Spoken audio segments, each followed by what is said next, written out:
புரட்சி தலைவர் எம்ஜிஆர் ஒருமுறை படப்பிடிப்புக்கு சென்றுவிட்டு வீடு திரும்பி கொண்டிருந்தார். அப்போது நுங்கம்பாக்கத்திலிருந்து கோடம்பாக்கம் வழியாக செல்லும் போது ரயில்வே கேட் அடிக்கடி மூடப்படுவது வழக்கம். அதனால் எப்படியும் தவிர்க்க முடியாதபடி எம்ஜிஆர் போன்ற எந்த நட்சத்திரங்களின் கார் வந்தாலும் அங்கே நின்றுதான் செல்ல வேண்டும். பெரும்பாலும் இப்படி அடிக்கடி அந்த ரயில்வே கேட் மூடப்படும் போதெல்லாம் காரில் இருக்கும் சினிமா நட்சத்திரங்களை ரசிகர்கள் பார்த்து மகிழ்வது வழக்கம்.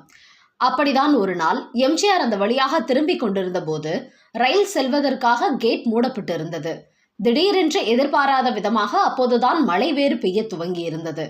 காரில் இருந்தபடியே பார்த்த எம்ஜிஆருக்கு ரிக்ஷா ஓட்டி ஒருவர் மழையில் நனைந்தபடியே நடுங்கிக் கொண்டு நிற்பதை பார்க்க முடிந்தது. எதர்ச்சியாக எம்ஜிஆரின் கார் பக்கம் திரும்பிய அந்த ரிக்ஷாக்காரர் எம்ஜிஆரை பார்த்து நடுங்கியபடியே வணக்கம் சொன்னார். பதில் வணக்கம் சொன்ன எம்ஜிஆருக்கு இந்த காட்சி ஏனோ மனதில் ஒரு சஞ்சலத்தை ஏற்படுத்தியது. அருகில் அமர்ந்திருந்த தனது அண்ணன் சக்கரபாணியிடம் அந்த ரிக்ஷாக்காரன் குறித்து தனது கவலையை வெளிப்படுத்தினார் எம்ஜிஆர். அதற்கு அண்ணன் சக்கரபாணி வழக்கம் போல குறும்புத்தனத்துடன், ஏன் ராமச்சந்திரா, நீ சொல்றத பார்த்தா மலையில் நனையாமல் இருக்க அந்த ரிக்ஷாக்காரன் ரெயின்கோட் போட்டுக்கிட்டா வண்டி ஓட்டுவான் என்று கேட்கிறார். உடனே எம்ஜிஆருக்கு பொறி தட்டியது. ஏன் ரெயின்கோட் போட்டு ஓட்டினால் என்ன, அவனும் மனுஷன்தானே, ஆடு மாடு இல்லையே, நானே இலவசமாக அதை வாங்கி கொடுத்து விடுகிறேன் என்றார். அது 1961 வருட காலகட்டம். சொன்னதோடு மட்டுமல்லாமல் செயலில் இறங்கிய எம்ஜிஆர் தனது அரசியல் செல்வாக்கை பயன்படுத்தி சென்னையில் மொத்தம் எத்தனை ரிக்ஷாக்காரர்கள் இருக்கிறார்கள் என கணக்கெடுத்தார். கிட்டத்தட்ட 6000 பேர் என கணக்கு வந்தது.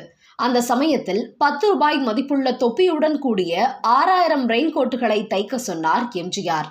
அன்றைய மதிப்பில் அது 60,000 ரூபாய்.